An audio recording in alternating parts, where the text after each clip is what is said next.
So hey, it's been a while. Welcome back to Quarantine Kitchen.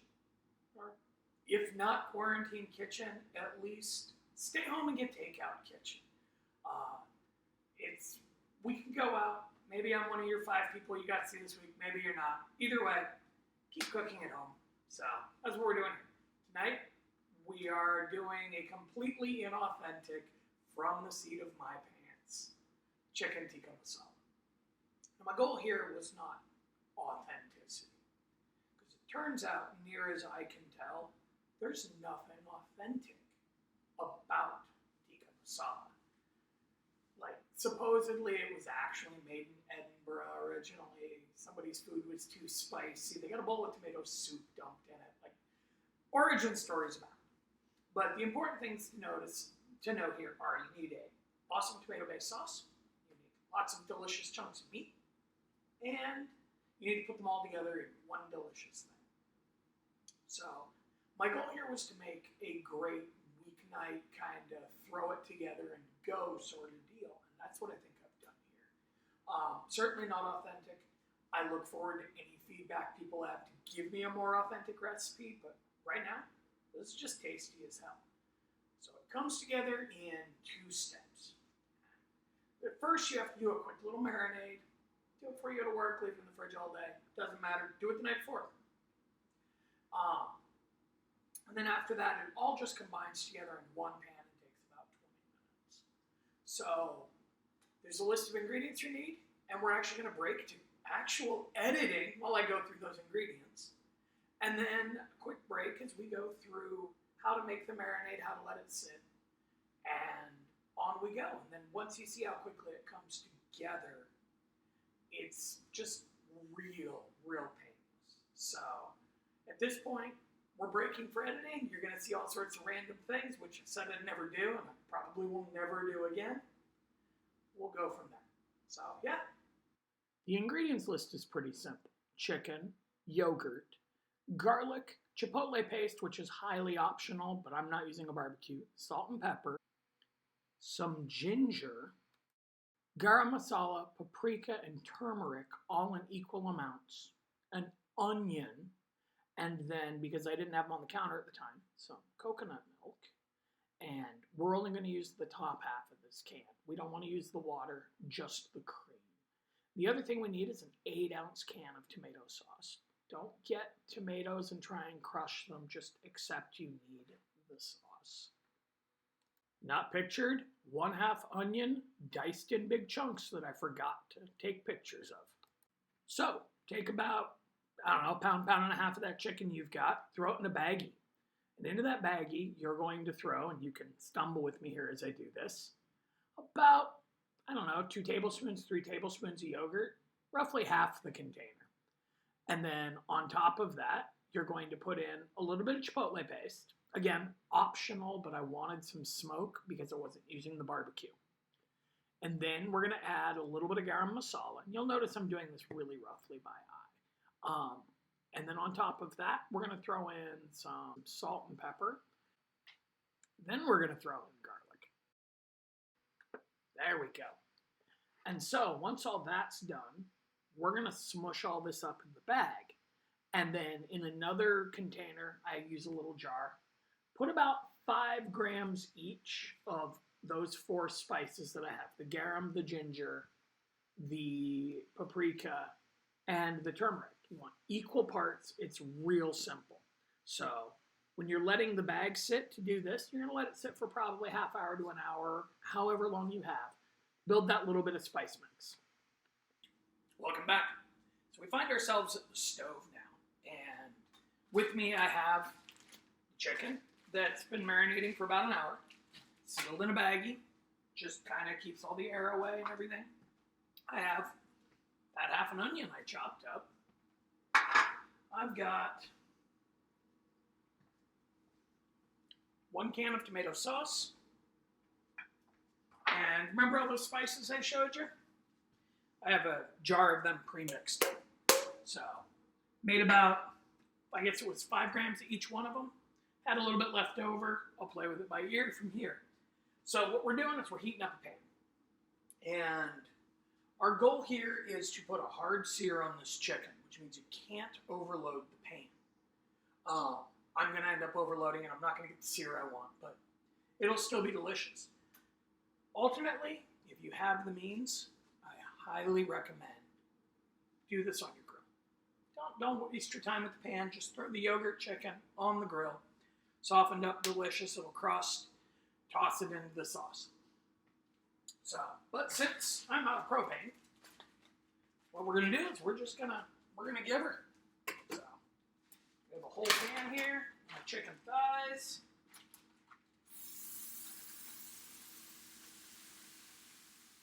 And don't worry too much about getting all the yogurt out. If you go and get all the yogurt out, you're going to over-wet everything. So really what you want is to just get it out, put them in the pan, pan on medium-high heat, cover it so you don't get smoked out of your own house, and just let it go. We're going to let it go for probably, 5 minutes or so. We'll see if I do another cut edit break or if I just talk and go, hey, how's everybody's quarantine been going?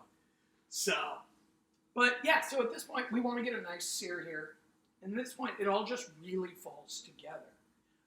We have our equal part spice mix, which garam masala, paprika, ginger, and turmeric. So we've got all those. Those will go in here. Remember, there's extra garam masala in here because we spiked the marinade with garam as well. So you get a lot of that really nice clove and everything else flavor that you want in this dish.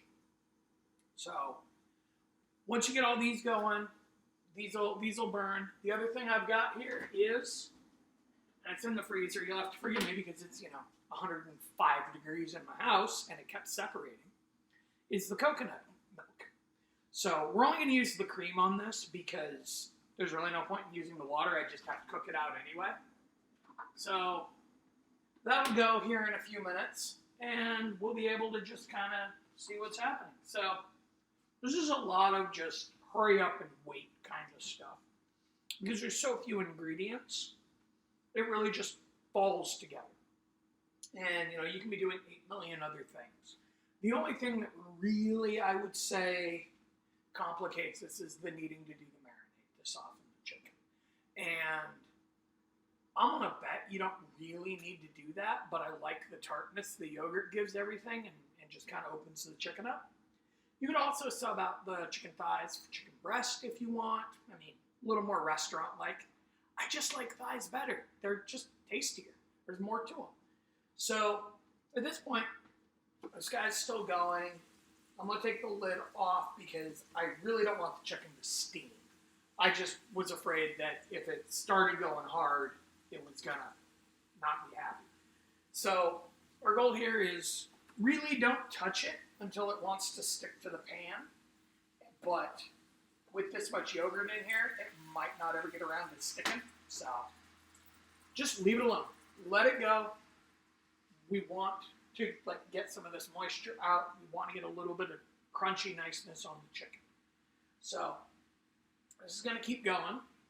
And as it keeps going, we'll just see kind of how much tastier it looks as it goes. And then we'll just keep going. So it's 8:04 now. I'm probably going to let it go till 8:09, give or take. Because, good food takes time. And so, quicker than expected, we have a sear on the bottom. I'm not going to flip these to sear both sides. I can smell they're going to stick to the pan. It's time. So now what we do is we take that half an onion, toss it in here. We take that tomato sauce, toss it in here. It's only the little can. We don't need a ton here. And we're going to knock the heat way down, 2 or 3. We're going down to a simmer here, right? We're not trying to burn all of this. So, move it off the heat while we wait for that burner to slow down a little bit. I've got my spice mix. And again, the spice mix is real simple. Just equal parts of those 4 spices.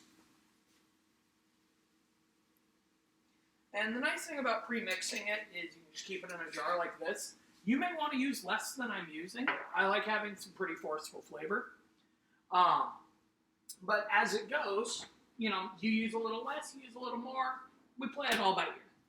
So there's no real rules here. Like, it's a weekday recipe. Authenticity be damned. We just kind of go through and, oh, come on, I gotta have something that isn't a fork in here. Well, there we go, got a spoon. So, authenticity be damned, it's tasty, it doesn't have to be the same every time. So now we're gonna take all that coconut cream off the top. And I'm not trying to use a whole bunch of the water underneath. Like I said earlier, it's just more you'd have to boil out. Unfortunately, since it's so warm out here, it's really split. So I just kind of go until it seems to be getting a little thinner on the spoon, not getting really any chunks. And we're just going to set that over here. Go back to our spoon here. This is now cooled down. And all we're going to do is we're going to give this a good mix. Make sure you pick all those thighs up off the bottom, because we're going to want to keep scraping that pan. That's just good fond we left under there. Good flavor coming off of that chicken. A little bit more of that. Yeah. Guess it was kind of pointless for me to go through and, clean my floors, because now they're covered in tomatoes. But all we're going to do is we're just going to sit here, give it a good mix, get the color to come out. And then, most importantly, let this go long enough for the chicken, wrong instrument here, to finish cooking, because nobody likes salmonella, right? Not our friend. Why it's not called chickenella, I don't know, but it's just not pleasant. So, knock a little more heat in there, and then until it comes back up to temp, we're going to put a lid on it. And then I'm going to wipe the floor up, but at this point, that's pretty much it. Like I said, it comes together really quick with just a little bit of pre-prep work. So, I mean, this seems like a pretty good Wednesday. When did we start it? 10 minutes ago? It just really comes together quick in the pan. I'm going to revisit it here in about 15 minutes after everything's cooked through. So you can serve it over rice. I usually serve it over lettuce because I love rice, but, you know, rice makes me big, so it's not good. So lettuce, whatever your choice of whatevers are, and it's a quick and easy throw together dinner. And it wouldn't be a tikka masala, but you could swap out the chicken for cauliflower, for squash, for anything like that. Again, authenticity be damned. It's just tasty. What I found when I make this is, depending on the size of the batch I make, I'll eat all the chicken out of it, and I'll still have sauce remaining. And so for 2 days after that, I'll throw whatever veggies I have. Like a real common one I end up doing with leftover masala sauce is these pre-packed Safeway, like onions and everything else. They just make a tasty lunch. So don't feel like you gotta really stick to any sort of anything with this recipe. Just remember, if there's no chicken in it, or if there's no meat in it, it's not a tikka masala, because apparently tikka means little chunks of meat. Masala means sauce. So it can be a veggie masala, it can be a tikka whatever, but you gotta figure out how that works linguistically. So at this point, we're kind of coming back up to a boil. We're just going to braise this chicken for the next, and the big chunks of onion in this sauce for the next 20 minutes and let it all incorporate.